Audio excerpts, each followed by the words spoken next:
Buddy, I noticed that there are several Boy Scouts in the room tonight, so why don't we have the Boy Scouts come on up over here and you guys can lead us in the Pledge of Allegiance. How's that sound? Come on up. I think that sounds like a great idea.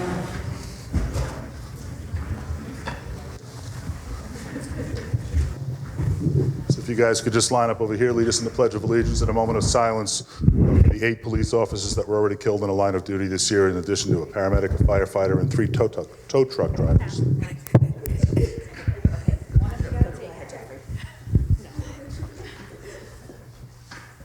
I pledge allegiance to the flag of the United States of America and to the republic for which it stands, one nation, under God, indivisible, with liberty and justice for all.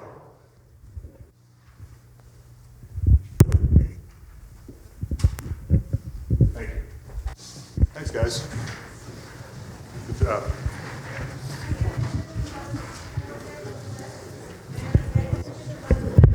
Yeah, sure. Come on up, guys.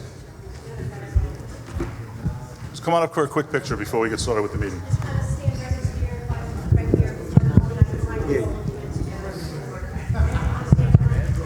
If you'd like to.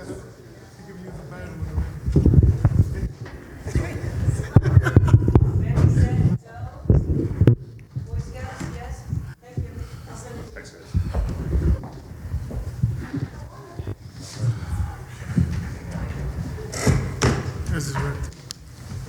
Okay, so first on the agenda tonight is a public hearing for introductory local law of 2018. Now, we're not going to be able to take action on this tonight, as there have been some very recent submissions by the applicant and some comments by our engineer.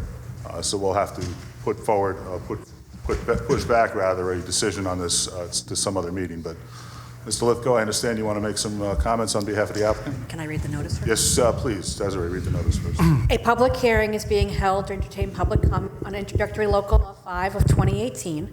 The purpose of this introductory local law is to change 1, the zoning designation of properties located along New York State Route 32, known on the tax maps as Section 218, Block 2, Lots 7, 9, 10, 11, and 13, in the Village of Woodbury from LC Limited Commercial and R2A Residential to SH Senior Housing.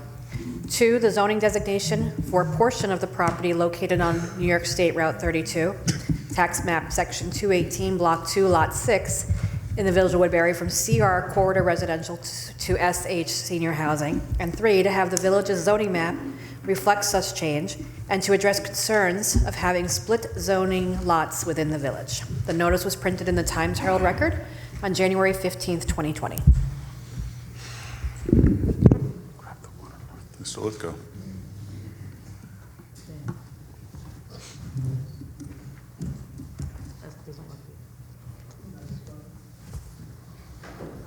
Rob, could you hand Mr. Lithgow a working microphone? Okay. Very good. First off, I'd like to welcome the Boy Scouts and wonder if anybody wants to work on their land use merit badge. Because if you do, come on up and we can give you the opportunity. We were last before you in July of 2018. That was a public hearing before the board on a similar local law for a slightly smaller project. That project had been reviewed by the planning board and neg deck was issued in May of 2018. At the public hearing, there was no public comment, but there was 2 issues raised by the board at that time, which we've been addressing. One issue was the sewer station at the pump station on Hallett Avenue required additional capacity to deal with a infiltration issue. So we have been working with the village staff as well as the homeowners in Timber Ridge, because for those members who were on the board, I think in July, you'll recall there was a long discussion by Dennis Lindsay where he reviewed the issue with the Hallett pump station, the efforts that the village has been making to cure the infiltration problems by working with both the village sewer lines and the sewer lines that are located in Timber Ridge. That was the last portion of the sewer system that needs to be repaired.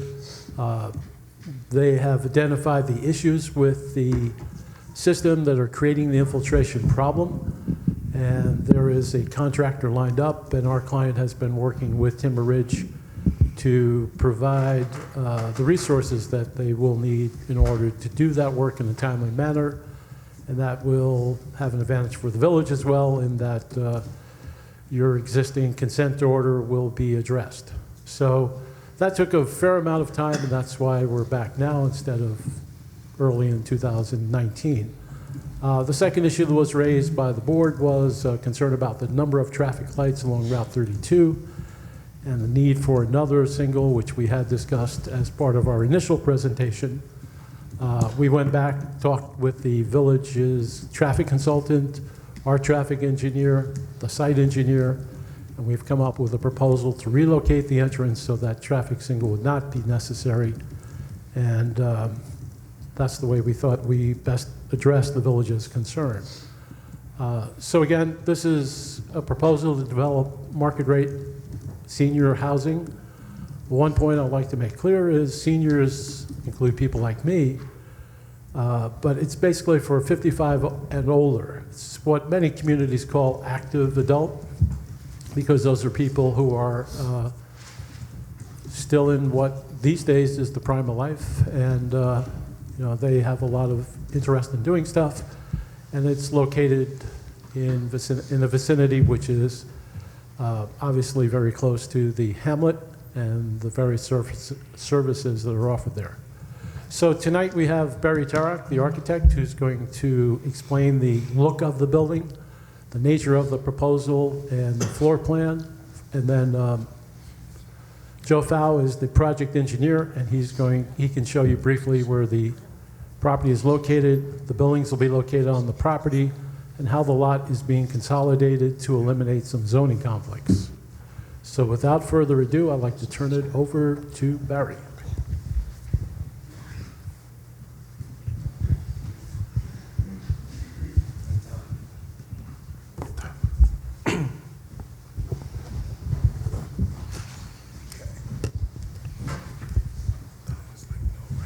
Good evening. My name is Barry Tarak. I'm an architect here in town in Central Valley.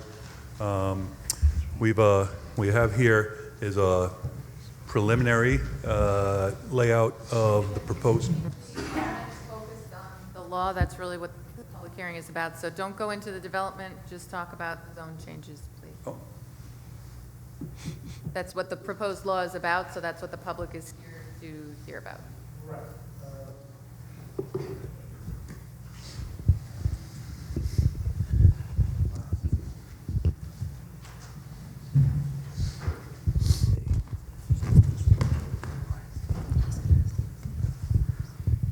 Good evening. My name is Joe Fow, excuse me, the project engineer for the project.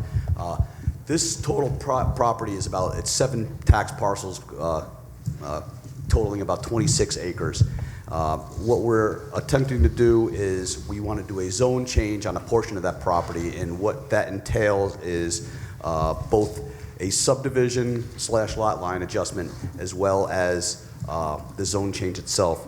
This lower plan here takes the 7 lots, and what we're doing is we're creating 3 new lots. Lot 1, which is in pink, which will be the proposed senior housing project, which the zone change which we're requesting. Lot 3 will be making smaller. It was a larger lot. It has an existing dwelling on it. And then there'll be another lot number 2, which will be a future residential lot, which is not part of the project. The portions that you see in yellow are leftover pieces of the parent parcels that we're going to transfer to the existing trailer park in this region here. So these areas will just be added to that. And what that does is it leaves us lot 1, which is the lot that we are proposing for the zone change. It's right now we have 2 buildings totaling 96 units on that parcel, as well as the required parking. There's a wetlands in the middle. We've done our density calculations to show that we can support the 96 units. And what would happen is, this is the existing portion of the existing zoning map in the village, and what we're showing here is this LC zone right here, which is the purple zone right here. The part that is hatched is actually the area which is 16.12 acres, which we are requesting the zone change for the senior housing. And that's pretty, okay. Yeah, I agree. Thank you. So now we'll move on with the public hearing. Does anybody in the first row have anything to say on this law?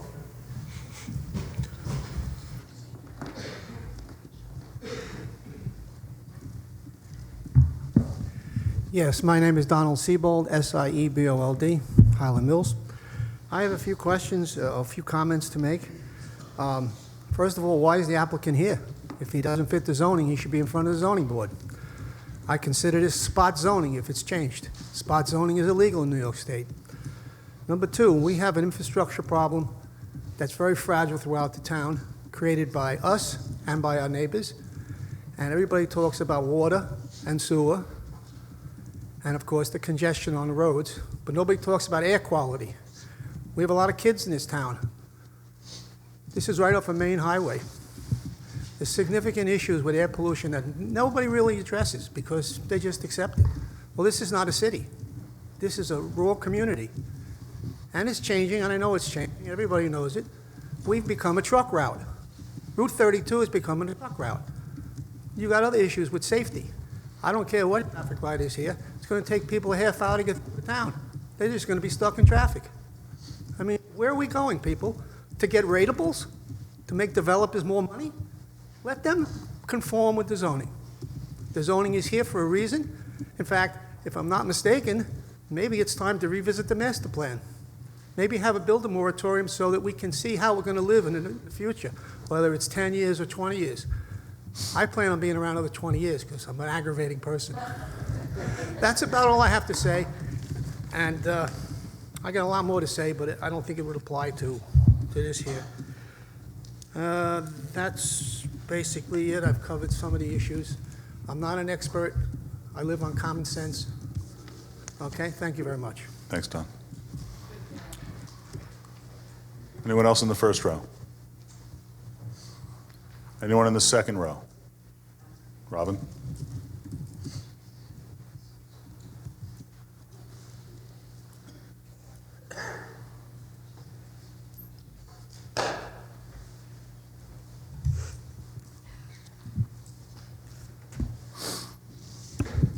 Robin Krause, Highland Mills.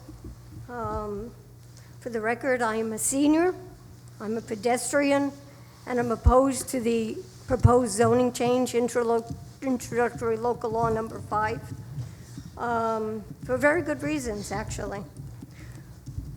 The zones that currently exist were put in there for a reason. There are federal and state protected wetlands that traverse the property, to include Tributary 6, which feeds directly into Woodbury Creek, which directly feeds into our aquifer, actually. I don't believe this site is appropriate for senior housing because of its environmental sensitivity, primarily. In addition, it lacks safe access to and from the proposed site due to the lack of sidewalks on the east side of 32. At the planning board level, I believe the applicant had proposed another crosswalk for access for their clientele that reside there. But coming from a personal standpoint, I can tell you cars very rarely stop for those crosswalks. So unless you're a good sprinter, someone's going to get really hurt. So I don't think that's a good idea. Getting back to the actual proposal, there was a senior housing survey that was conducted in 1986, asking the residents at that time what type of housing they would like to see or they desired. The overwhelming result of that was they wanted to remain in their own homes. There was no interest at that time for senior housing. It is my belief that there is still not an interest. I don't have the numbers. I've done an informal survey of my own. Perhaps the village board can take it upon themselves, to conduct one down the road. I think, of course, that we need to go with what, our residents are looking for. Approximately 1/8 of a mile from the proposed site, there is Woodbury Heights, where many of our seniors currently live. It's 110 units, very nice. Most of them are for sale, not for sale, but it's not a rental situation. Some periodically are for rent, but most of them are for sale situation. In addition to the South Central Valley, Woodbury Gardens are completely rentals and have a pool and other sitting areas and whatnot. Many of our seniors live there as well. The point I'm bringing up is the reason for this. I think we have a huge housing stock that for our seniors already. I mean, I am one person. We live in our own home, plan on doing so for many years to come, but certainly would like to hear from others as well. There's also proposed development, again, proposed by the transit,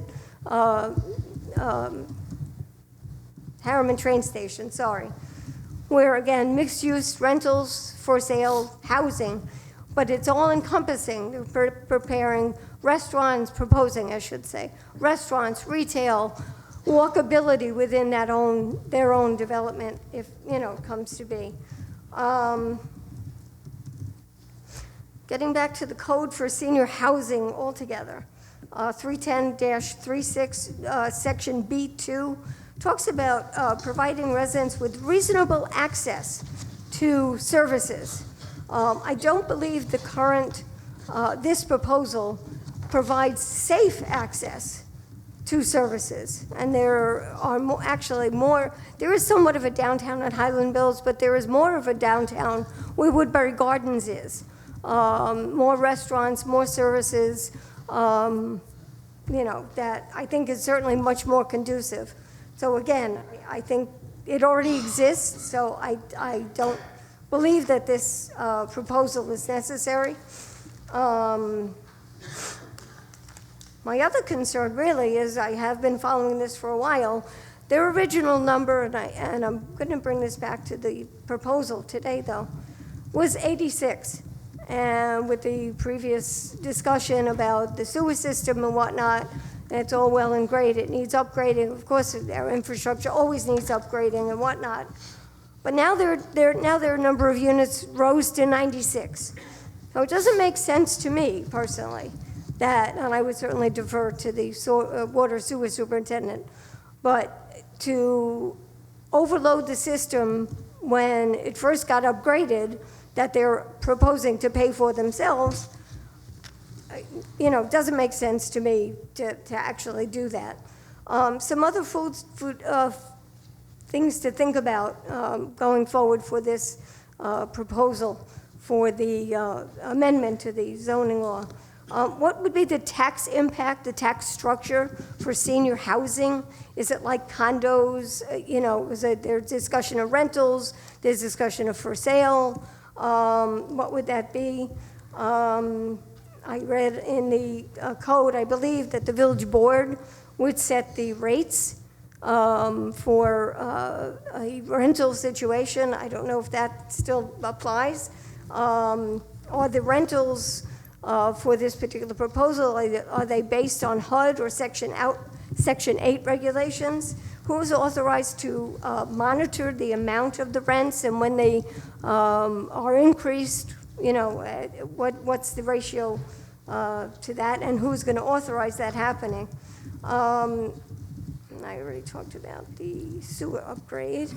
Also, the excessive, I think, in this area, certainly on our emergency services. Certainly our fire and ambulance corps are stretched thin as it is, whether or not they can handle a 96 unit, again, I would defer to them, but just something to think about as you deliberate, on whether this should be the way to go.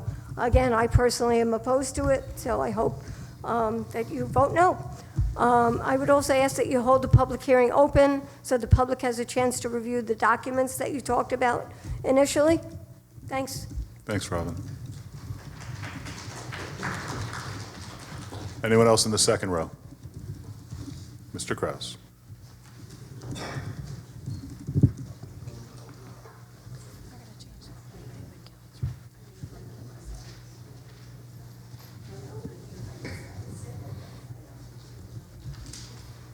Neil Kraus, Highland Mills. I'm going to try to stick to the subject of the meeting for tonight. But in looking at the combination of the different lots into one complete unit, you're looking at somewhere around 26 acres plus, a little bit more. And in the local law that was passed for senior housing, you'd then be making that into a second level of where standalone housing, rentals, for sale, and other things come into effect. Right now, there's a proposal, but there's nothing to say that proposal is going to go through, or that the applicant couldn't turn around and sell the property, and then we might have something else rather than what is being proposed. So we just take in consideration and make sure you familiarize everyone with that 5-page local law. One thing on the environmental issues, in 2017, the DEC and the Hudson River Estuary Program commissioned a study on the Moodna watershed. I have a copy of it here from and the village has a copy. It was to identify the flood areas in the Moodna. And the Moodna covers quite a large area, just a little bit south of Newburgh.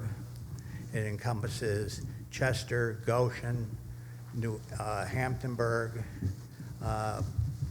and stuff like that, Washingtonville area and stuff.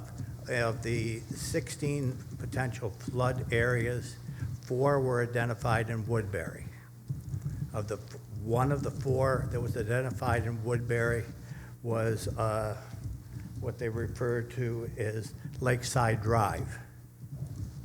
And during the hurricane, I think, we've seen flooding down there where the manufactured homes are. Rob is not nodding his head. We've spoken about it. Mickey and Rob and I have spoken about it. We're looking at a potential grant for that area, but it is one of 4 areas in Woodbury that is open to flooding. You have that with the federally protected and the state protected wetlands that are in the area, the tributary that flows through the area. And I think if we start building parking lots and buildings and roadways to go through, I think, you're less things. It also is a major area of recharge for our water aquifer, which, as everyone knows in Woodbury, the aquifers are sole source of water. And that's a major area through that area, a major area of recharge. Another part, I'm starting my 6th year coordinating the Friendly Visitor Program that works with, I've worked with approximately 80 seniors in Woodbury, helping transporting them to their doctor's appointments and stuff like that. And in speaking to them, they have said vast majority have said they prefer to stay in their own home with supports, or if they're going to move, they're going to move with family, or family may move in with them for supports and stuff. I've only identified about 15, possibly 15 individuals or 15 couples that might go and take advantage of a living situation like this. We have to take a look at what happens if Woodbury only has, and this is why I'm wandering off tonight's subject a little bit, but if only 15% of the residents of this proposal are from Woodbury, where are the other 85% coming from? Or 80%, whatever it is. We have to identify. And also, like Robin had mentioned, the strain on our already strained emergency services, ambulance, and fire. which you're having a lot of difficulty finding volunteers. Okay, thank you. Thank you, Mr. Kraus. Anyone else in the second row? Anyone in the third row? Anyone in the fourth row? Maria, you look like you're ready to speak. Maria Hunter, Highland Mills. I just have a question. We're doing this strictly as a zoning change and not an overlay, correct? Yeah. All right, my concern is, if this were to be approved as a senior housing and change your zoning code, what would happen if this project was to go through and they failed to produce and to become a senior housing location? Would you have to repeal this law? Or someone else would have to come back for that property, and then you have to have another law, more costs, more public hearings to change it back to whatever zone.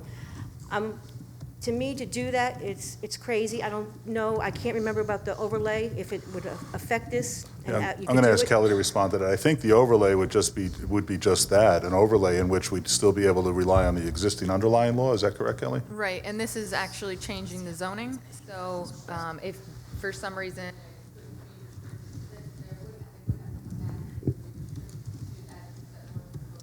So limited commercial, corridor residential, that would be thrown away, the Not- R2A would be tossed away, because now you're doing senior housing only. Not to mention the fact, though, that the applicant would bear the cost of that, so it would be the applicant's costs. So what I'm getting at is, I forget what the original senior housing overlay was, because it's been so long with the one senior housing overlay that we have up in WP3. It just seems crazy to do this, to start changing the zoning. To me, I'm going to use the word spot zoning, and I was told it's not, because you're doing something to create a senior housing development. If I may, with the map, could I be shown where the bank is located on this map? Which would be Lakeland Bank. Hey, Kelly, while she's doing that, I couldn't hear your answer because I guess your microphone's not very loud.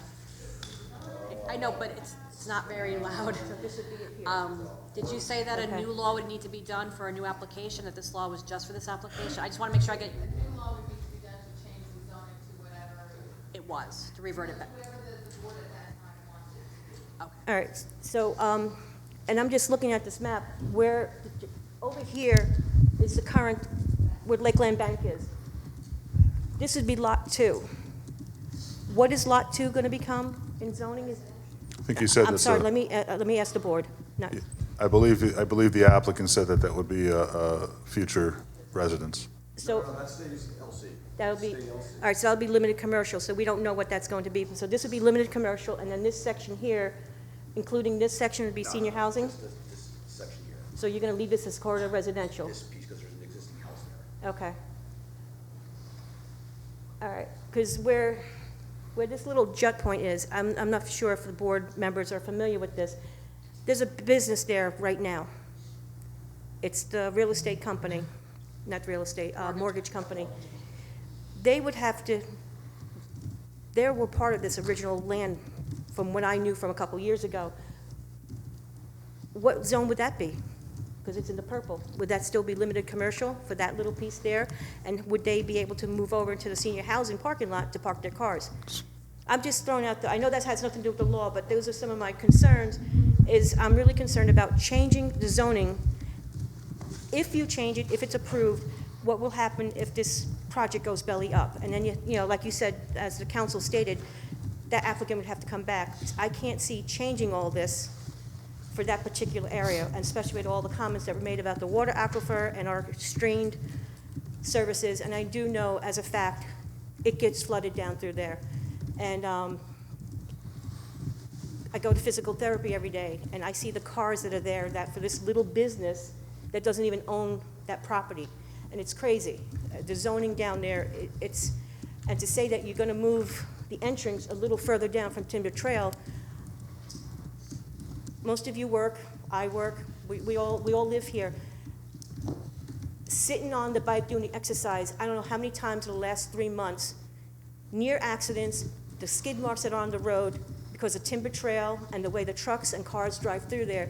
And just because when I was originally looking at this plan several years ago, we had asked that the entrance be opposite timber trail for safety and that this village would fight for traffic light because it is unsafe, that road, because there's near accidents. I hear it every day when people are coming to a screeching halt because they come northbound, from the north to southbound. So seriously consider about this development and the zoning and the way the layout is. Thank you. Thanks for your comments, Maria. Anybody else in the back of the room? Mr. Smith? No? Anyone else at all in any rows or in the back of the room? Sir, please come on up, state your name.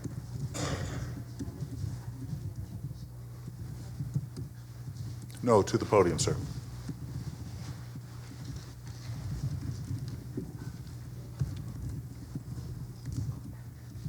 Tim Harrison. I live in Woodbury Heights. I did see the article in the newspaper about this proposed development.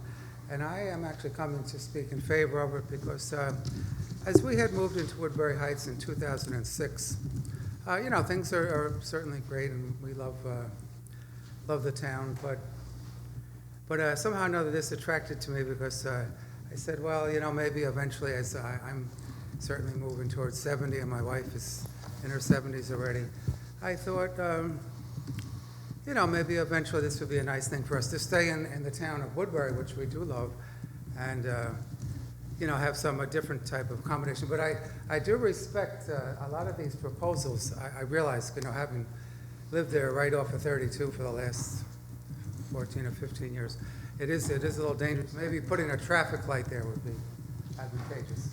I don't know if anyone likes traffic lights, but I wanted to speak in favor of this because it does seem nice for people who love the town and maybe eventually would like to move into a place like this.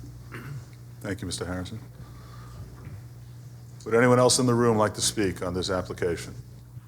Ma'am.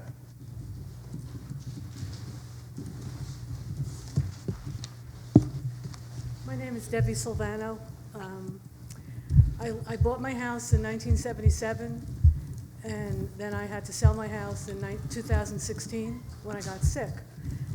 I'm a senior citizen. I love Woodbury. I understand all the water issues and the sewer and everything because I lived all these years here. I know the traffic. I would like a light if this went through because I don't think anyone mentioned the short line bus that stops there also. That blocks a lot of view and cars go around them and all that. But I currently live in Washingtonville because Woodbury doesn't have affordable senior housing. When they mentioned 55 and older, my head went down and I said, maybe I should just leave the room now because I can't afford 55 and older living because now I'm on Social Security. I never thought I'd have to say those words that I used to hear as I was growing up in Woodbury when I heard other seniors before me say, oh, I can't afford that because I'm on Social Security. I'm like, ugh. You know, so I would like to see senior housing here so I could move back. I keep a post office box in Highland Mills because I want to feel like I still belong. I had my license when I first sold my house at my daughter's house on Wygan Hill. I felt like I still belonged because I was sort of living there until I got into what I thought was a senior housing, but then it turned out to be senior / Section 8. And I lived there for 2 years in New Windsor, and my kids wanted me out of there because you could only imagine who lived there with the seniors, and it was a mixed breed of mishmash. I just wanted to say that because I still don't feel like I could come back and live in Woodbury. I'm the youngest senior in Washingtonville in my development, has an elevator, you know, the mailboxes are in the building. Everyone loves living in this development. You know, it's just 2 buildings, and I shovel all the other seniors who are pushing their walkers. I shovel their snow. But I don't know. I don't know. Whatever happens, happens, and maybe you'll still see me here. Thanks, Debbie. Okay, so we've gone to the back of the room, back to the front of the room. Anybody at all in the room? Yes, ma'am. Come on up. State your name. I'm Martha Torres from Highland Mills. I currently live in the mobile home park, and I would be interested in knowing how this would affect the mobile home. And also, the traffic on 32 is a big concern to me, because I'm across Ford Avenue, is across from the post office, and on Saturdays and other days of the week, you sit there for a good 15 minutes sometimes before you can get out. And if they were to put a traffic light at Timber Trail, that's not going to help the area by the post office and Jay's Deli and so on down to 105 where the other traffic light is. So those are my concerns, and I'm against it entirely. Thank you. Thank you, Martha. Okay, we'll keep going. Anyone else in the second row again? Third row? Fourth row? Anyone at all in the room wish to make another comment? Okay, so at this point, we have a couple of choices. Rather than just ask for a motion to close the public hearing, I'm going to ask for a motion to either close the public hearing or keep the public hearing open, at which point we can have a second and then have some discussion on it based on your pleasure, guys. Who would like to speak? I would like to keep the public hearing open for until our next meeting. Is that Give them more time to review. understood? Is that in the form of a motion? Yes. Can I have a second, please? Okay, so Tara, any discussion on this motion before we vote? So all in favor of keeping the public hearing open until our next meeting? Aye. Aye. Okay, thank you. I just have a question for Kelly. Will we have a revised law for the next meeting then, or? Well, Yes, I will provide you with one, just so that everybody knows. The law really won't be changed substantively. What it is, as you can see from the map, there's a lot of confusion as to the parcels, what's going where, and we received a memorandum from the village engineer that this board received as well that really set it forth very clearly. So the local law is going to reflect that, just to clarify, and that's actually the changes that the applicant had submitted as well.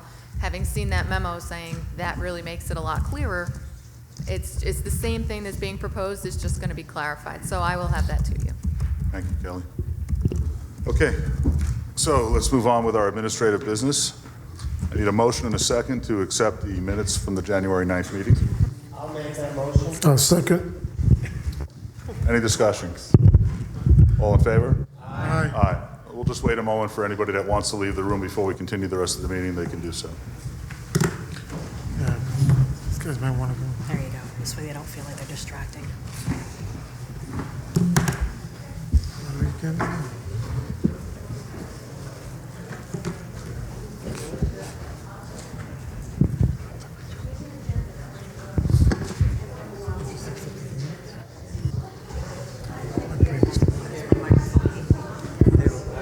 Okay, I'll just ask everyone, we still have a meeting in progress, so please, if you're going to leave, go ahead. Otherwise, Yeah, settle down. mine's picking up everybody's.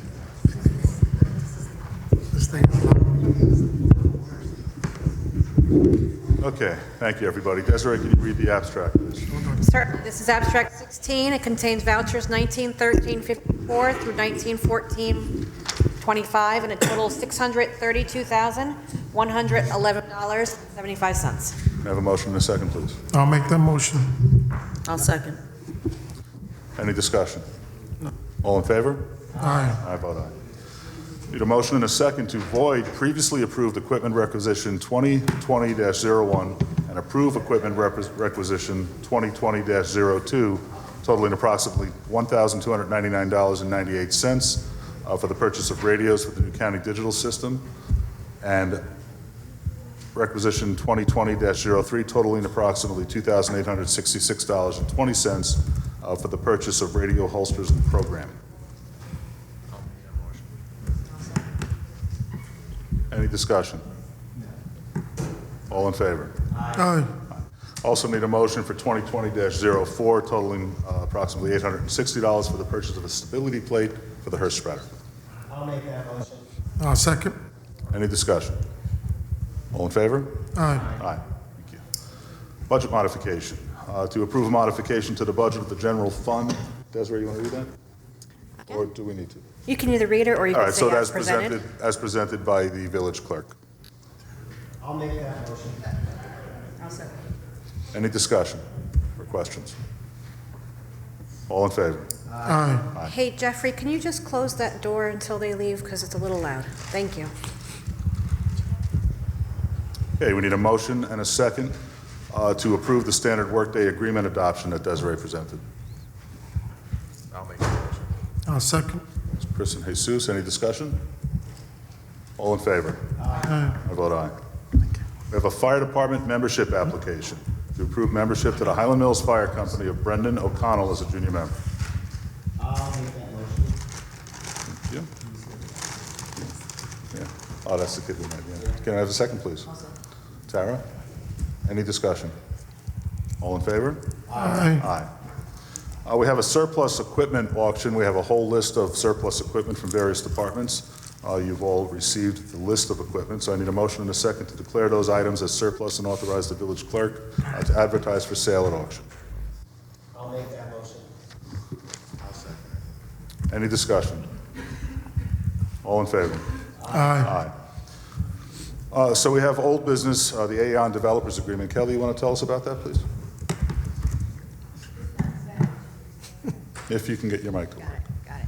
Okay, so I provided the board with a draft of a developer's agreement for Aon. If you recall, Aon is the hotel that has been conditionally approved down on Estrada Road. It does have conditional approval from the planning board. It requires a number of off-site improvements to Estrada Road, including the construction of sidewalks, repair of the road when they install water and sewer, things like that.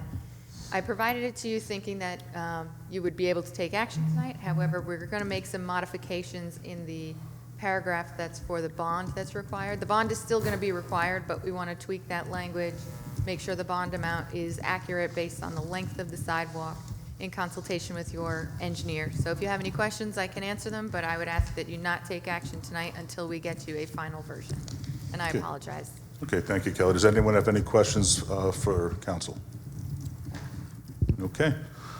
Then, not taking any action, we'll move on to the next item. We have a change order for improvements to the Pleasant Drive water. I need a motion and a second to authorize me, the mayor, to sign change order number 1 for the improvements to water distribution system Pleasant Drive totaling $20,023. I'll make that motion. I'll second it. Any discussion? All in favor? Aye. Sure you can continue to speak? Okay. Oh, just now. Okay. Next item, we need to redo the acceptance of dedication that we did last week because the county had some concerns about one of the paragraphs. Correct, Kelly? Okay. So this is the acceptance of dedication, take 2, for the Smith Clove Trout Brook Transmission Main. Need a motion and a second, please. I'll make that motion. I'll second it. Any discussion? All in favor? Aye. Hopefully for the last time. New business. I need a motion and a second to authorize me as the mayor to sign the Village and Streets Superintendent contract. I'll make that motion. I'll second it. Any discussion? All in favor? Aye. I need a motion and a second to authorize me as the mayor to sign the LoSAP service agreement for the fire department. I'll make that. I'll second it. Any discussion? All in favor? Aye. Okay, so we have a resolution that Trustee Giacomazza had done quite a bit of research, and he read a draft of it at the last board meeting, and tonight we're going to take action on this. We had invited Assemblyman Schmidt and Senator Skoufis, but neither one were able to attend this evening. So, Trustee Giacomazza, would you like to read the resolution? Okay. You want this? I need it. I don't think so. All right, resolution number 1 of 2020, urge the New York State Legislature to consider immediate changes to newly enacted criminal justice reform laws. Whereas in April 2019, the New York State Legislature passed sweeping criminal justice legislation changing, among other things, the use of bail and rules regarding the sharing of information with criminal proceedings. Whereas the changes went into effect January 1, 2020. Whereas prior to the changes taking effect, many district attorneys, other law enforcement officials, and residents of New York State expressed serious concern regarding the new laws, including the elimination of the ability for a judge to set bail in many instances, impacted discovery timelines in criminal proceedings, and law enforcement's compromised ability to safely engage witnesses. And whereas although the laws were passed with the intention of reforming injustices within the criminal justice system, which we are fully in favor of, we firmly believe that the unintended consequences pose serious risk to the public safety of our communities. Now, therefore, be it resolved that the Village Board of Woodbury, 1, urges the New York State Legislature to immediately revise the newly enacted criminal justice reform laws to address the concerns of New York State Attorney General Letitia James, district attorneys, and law enforcement officials throughout the state, while maintaining the intent of the laws which were to alleviate disparities within our system. And 2, directs the village clerk to forward a copy of this resolution to New York State Senator James Skoufis and New York State Assemblyman Colin Schmidt. Thank you, Trustee Giacomazzo. Can we have a motion and a second to adopt this resolution? Any discussion? I'd just like to say before we vote that I attended on behalf of the village a press conference by the Republican Conference in the state capitol last week. And they had a press conference with many Republicans in both the Senate and the Assembly, as well as family members of victims that were affected by this law that took effect January 1st. And it was a very moving press conference. The families spoke, and I think I speak for everybody when I say we collectively stand firmly on this resolution. So all in favor? Aye. Aye. Thank you. Okay, so that concludes our regular business. We'll go out to public comment now. Anybody in the first row have anything they'd like to say? Anybody in the second row? Anybody in the third row? Anybody in the fourth row? Mr. Smith. Oh, John has a hand out.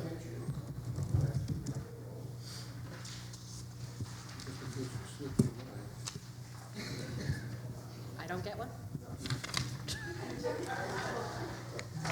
Why? Thank you. For the record, you're supposed to submit it to the village clerk so she could stamp it in. Mr. Smith, please go ahead.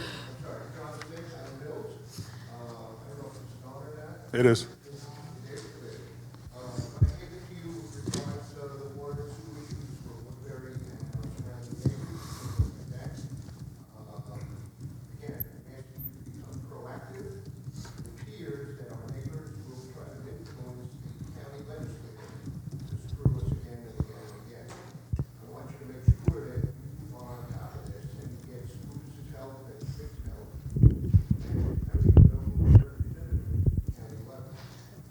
You have 3. You should have 3.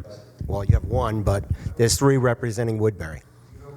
Mike Amo, Lori Tutel, and Kate Pinelli. I think you're Lori Tutel. I think yours would be Lori Tutel.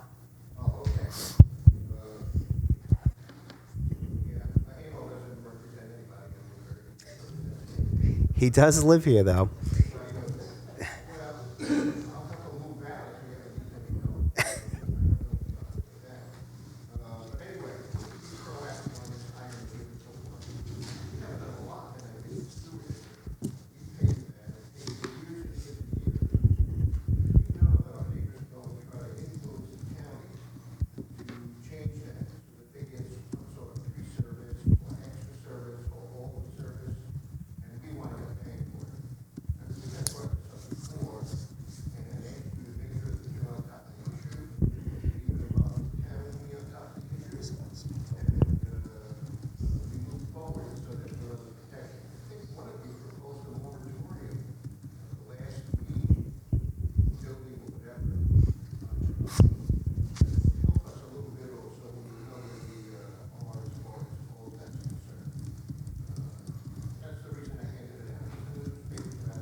Well, John, just so you know, our village clerk, we instructed her, asked her to send out a email to our representatives and Stephen Newhouse requesting a meeting with them between myself and the mayor and with our 3 representatives for Woodbury in the county legislators,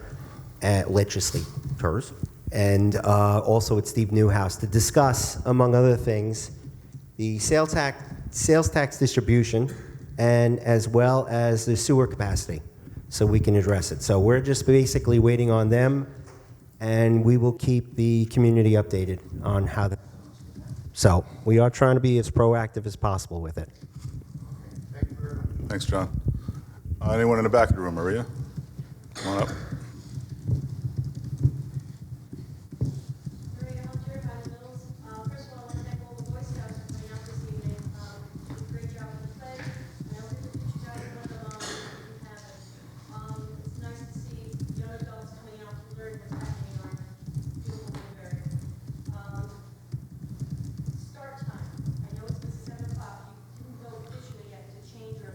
We did. The only reason we started at 7 o'clock tonight was because of the previously publicized public hearing. So starting next meeting, it will be at 7:30.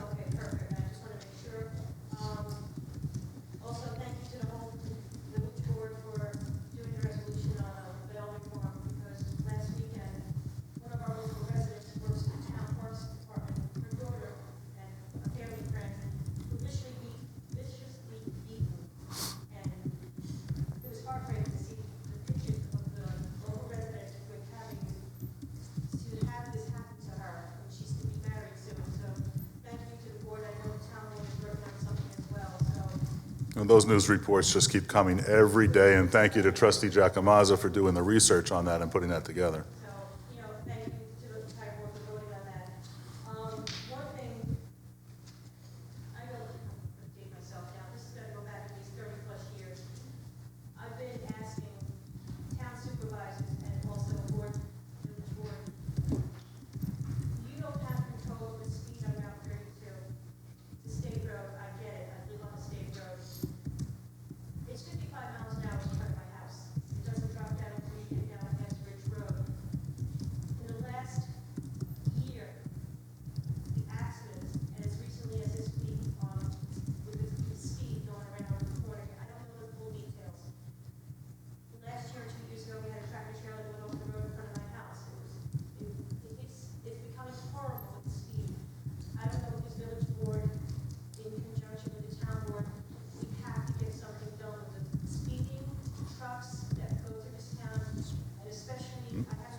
I was going to say, it's an election year. Both the senator and the assemblyman are up for re-election, so anything's possible.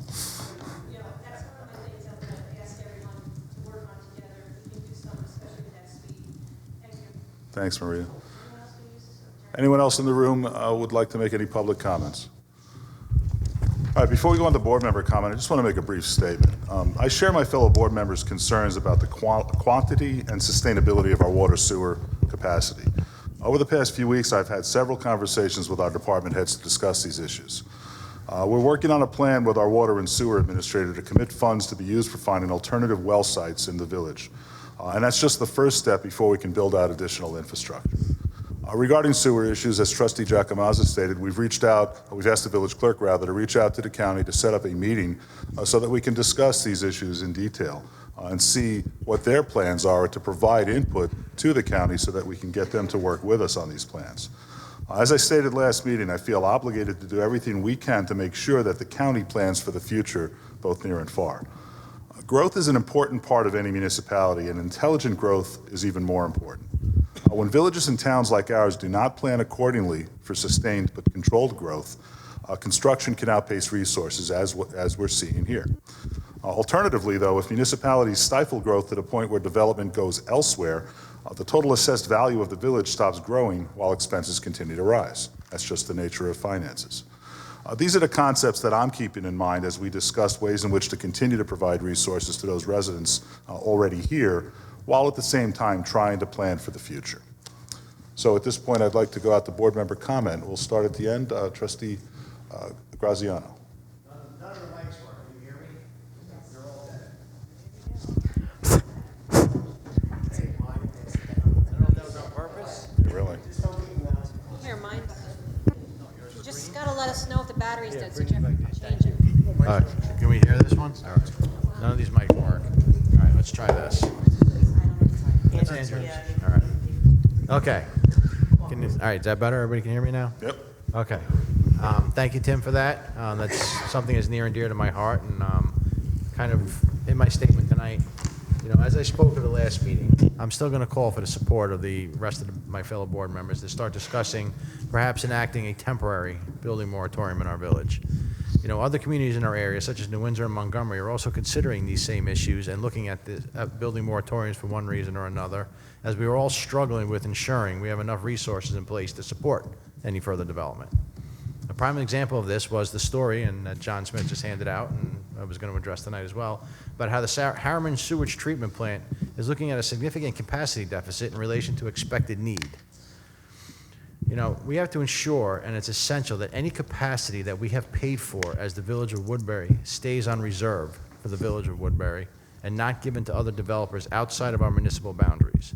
Decisions made by other jurisdictions in regards to development should not impact the taxpayers of Woodbury. This strategy dovetails perfectly for what I would love to discuss and move on in the future is the formation of a broad-based community committee to take a fresh look at our village comprehensive plan and how we can build for the future.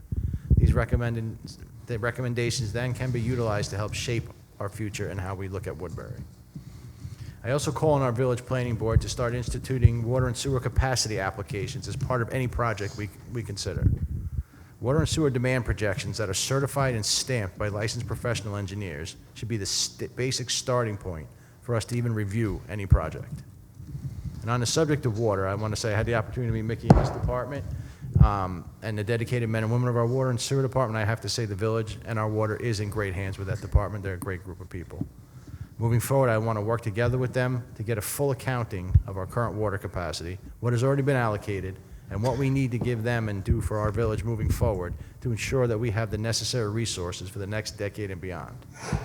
We need to provide our planning and zoning boards with up-to-date and relative data to allow them to make informed decisions. Information such as what our peak day is, peak hour, and average day demand profiles, along with required fire flow reserves, are part and parcel of what our board should have at their disposal for every project they review. Lastly, I think as a village, we need to start the process of protecting and managing the watersheds in our villages. You know, something Neil spoke about, the Moodner Creek watershed today. Looking at potential things such as water protection overlay districts would be a great start. From there, we can work with large community property holders and to put conservation easements in place that will not only protect our watershed, but also prevent overdevelopment within their boundaries. As I stated on more than one occasion, not every piece of land that we have needs to be developed or should be developed. Open spaces are of critical importance to the health and welfare of our community and to protecting our watershed. We have gone out and talked to many residents, heard their concerns about protecting our resources and ensuring we have a plan to keep our community sustainable for our future and our children. This is something we as a board take seriously, and I assure the residents of Woodbury that I will work for them and no one else for as long as I hold this position. Thank you. Great comments, Chris. Thank you. Trustee Gomez. I'm still not feeling so well, so bear with me. I'm sorry. Thank you all, especially you guys that came out to participate, and all you guys come in and get on. That's it.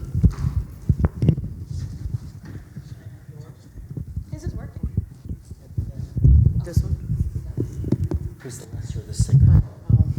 All I see are cough drops and Would you like? shit. No, I'm good. No, I'm good.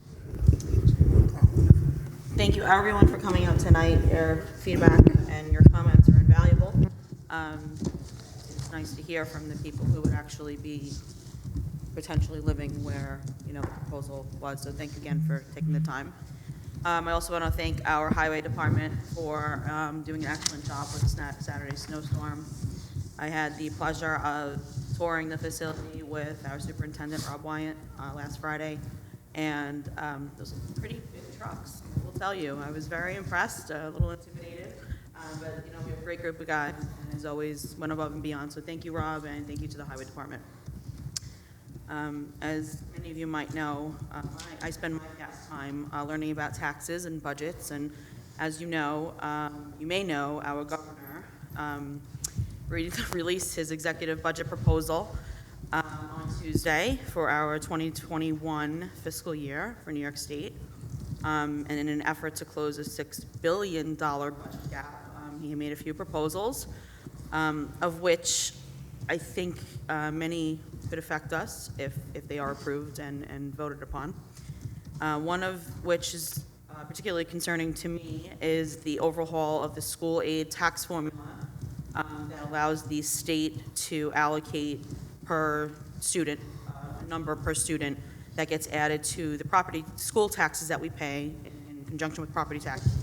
That gets allocated to the Monroe in our district to come up with how much per student the district can spend. So all the wonderful services our students get, whether it's special help, whether it's speech, whether it's physical therapy, whether it's one-on-one instruction, whether it's music, sports, all of that gets factored in from property taxes in conjunction with state aid. So Governor Cuomo, while he's not looking to reduce the aid allotted to schools, he's actually looking to increase it by 3% to $826 million. But he wants 80% of that to be allocated and earmarked for districts that are disadvantaged and that do not have the luxury of relying on property taxes to fund their schools, like Monroe Woodbury can. So for any of you homeowners in the room, many of you know that property taxes in the state are driven by school taxes. 60 to 65% of your bill is school tax. When people complain about taxes, it's not necessarily, your local governments, it's more school.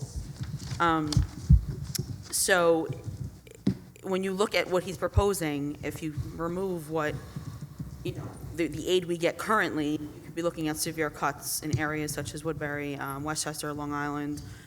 So that's something to keep an eye on. And I mean, if we have to call on our local representatives in Albany, I think we should, obviously as things progress, really to keep a close eye because that affects, me particularly and many of us with school-aged children.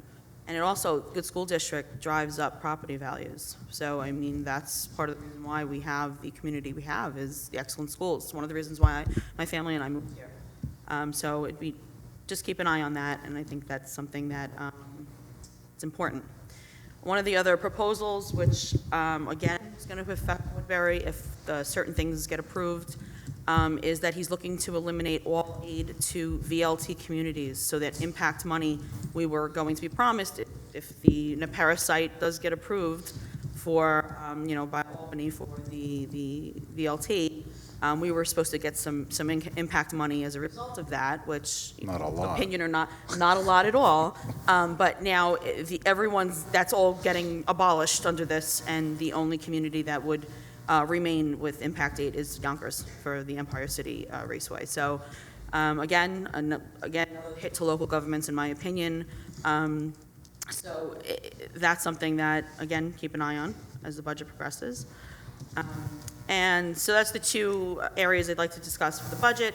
The second thing I want to talk about very briefly is last week I spoke about a community preservation plan and exploring it for Woodbury, and I think it really ties into what CJ and Mayor Egan were talking about regarding preserving some green space and building moratoriums, and it really goes into preserving the character of the area that we love.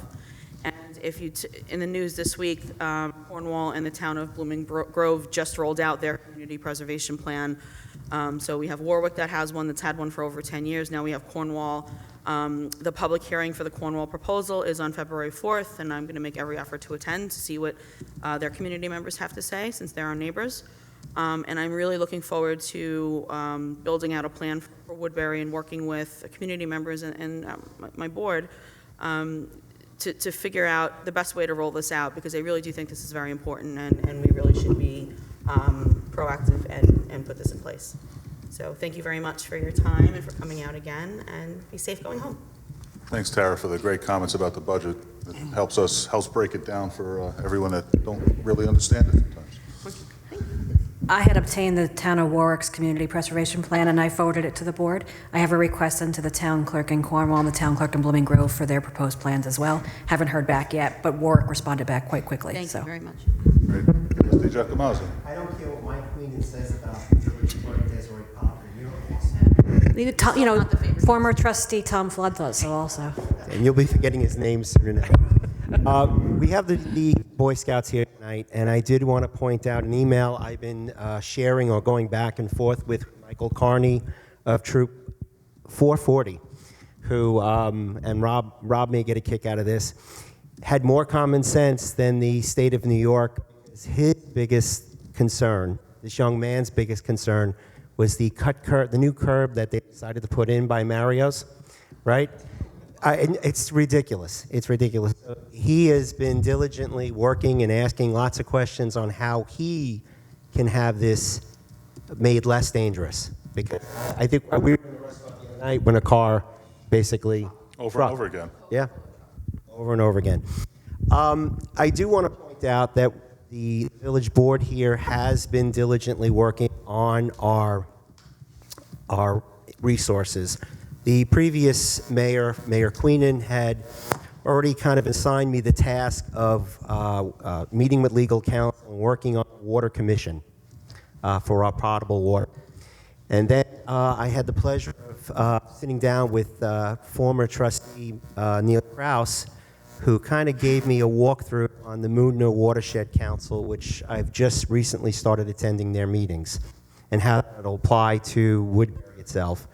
And our current mayor handed me the Water Quality Protection Overlay District for us to begin working on, and sort of bringing that back up to the forefront. So we are concerned about our resources, and we are working towards that. So I do want to point that out for everybody. Thank you for all coming out in this very cold, cold night, and those who struggled through colds tonight to be here. So thank you all. Thanks, Andrew. So just one more item on water. You know, we talk about water and sewer as a very local issue in our village, but this is a regional issue. Now, back in the fall, I had testified at Assemblyman Schmidt's Water Quality Protection Board, I think it was called, right? And, you know, while there and at other events and functions throughout the past year or two, I've met with other mayors from the region, with other town supervisors, with highway superintendents, and this is an issue that everybody is facing. Some communities have it far worse than we do, like the village of South Blooming Grove, for example. So you know, I intend to maintain those relationships and to have those conversations and to try and bring the good hard work that I know this board is going to do with regard to water and sewer issues, and try and get cooperation and collaboration with our neighboring communities, because I think that's really important. So enough said on that. Just on a lighter note, I want to first thank the Boy Scouts for doing such a great job with the Pledge of Allegiance this evening. Thank you very much for that. Thank you for coming out, and I'm sorry that tonight's meeting was so long. You know, sometimes you get a short meeting, sometimes you get a long meeting, and I know you had to be here to get papers signed, so at the end of the meeting, feel free to come up and I'll sign your documents for you, your meeting agendas, so that you can get out of here. And I also want to thank all of the seniors and soon-to-be seniors or non-seniors, just to be, you know, uniform, for coming out and speaking at our public hearing tonight and for attending the meeting, because, you know, this is the second meeting of the year with a new board. And we really appreciate people coming out to attend the meetings and to participate. So thank you very much for that. So with that said, I would like to ask Clerk Potvin if she has anything to. I promoted you. You promoted me, yes. But at least you said my name correctly. I did. That doesn't happen all the time. So although we won't be watching Green Bay in the Super Bowl on February 2nd, as was planned in my head anyway. We do still have a pancake breakfast scheduled that day. It would be better if it was decorated in green and gold, but I suppose red for San Francisco and KC will be fine. So the pancake breakfast is going to be held at the community center, which is up at the Earl Reservoir facility from 8 a.m. to noon on Super Bowl Sunday morning. $10 per person. Children eat free. It is all you can eat. So come hungry, but save room for your Super Bowl nashes later when you sit there and are bored because the Packers aren't in the Super Bowl. Also, on February 25th, which we call Mardi Gras, yay, is the second annual, I believe it is, Taste of Woodbury and Beyond event at the St. Patrick Church Gymnasium, which is, last year, if you didn't go, it was a great event and you are full, I'll tell you what. They had some really good food there from all over, most of the local restaurants, as well as some that were beyond, apparently. Pre-sale tickets are available for that. It is $20, right? $20 per plate, or you can do a family of 4 for $50, which means you save some money there. Children under 12 are $10 per plate. If you buy them at the door, they are slightly more money, $5 for the single, $60 for the family. Doesn't say what it is for the kids. And there's a tricky tray event. I'm guessing they're raising funds for the St. Patrick Church. So it'll be a great time if you go to church there. They'll be sold at Mass. If not, there's a phone number to call. It's on the Facebook page. I don't know whose number it is, but I'm going to give it out anyway. It's 928-6027. Not my number, so give it a call. Is there anything else? Anyone else want me to say anything else? Any other events? There's a heart dance scheduled by the Woodbury CA. I believe it's in conjunction with the Women of Woodbury, usually is. That's at the Falkirk. It was just yelled out in the audience. For those who can't see, I have no idea what day it is. Okay, it's February 15th, There you go. 7 p.m. to midnight, Falkirk Estate. Monies raised go to the American Heart Association. Dinner, Chateaubriand. Chateaubriand. Cocktail hour with hot and cold hors d'oeuvres, salad, soup, and top shelf open bar for those who participate. $195 per couple. It is up on the Village of Woodbury Facebook. And just so you prepare, although I do not have a location as of yet, I am told that there will be a free rabies clinic again this year in May. Place to be determined, date and time to be determined. I believe it's the Sunday after Mother's Day, but I'm not positive yet. So for those of you who call my office at the town regularly to ask when it's going to be, the county did ask us if we would host one this year. That's decided by the county, not by the local government. So there will be one in May. Is it at your? Huh? We think it's the 17th. I'm pretty sure it may be, and I'm told by Village Street Superintendent Robert Wyant extraordinaire that it will be at his facility on County Route 105. No, I didn't drink before the meeting. I can attest to that. I was with her for a couple hours before the meeting. You done? I'm done. Okay, Desiree's done. So after we adjourn, we're going to be having a work session to have a discussion with consultants on the proposed wireless communications local law. That's after adjournment. The cameras will continue to roll. You're welcome to attend, but there will be no public participation at that part of tonight's festivities. Excuse me? Oh, excuse me, I'm sorry. Department heads, Mickey, you have anything? Rob, you have anything? Kelly? Natalie? No? Congratulations, Natalie, on the Yeah. birth of your child. Yes, congratulations, yeah. Okay, so with no further regular business, can I have a motion and a second for adjournment, please? I'll make that motion. I'll second. Any discussion? All in favor? Aye. Thank you, everybody, for being here tonight. Good job.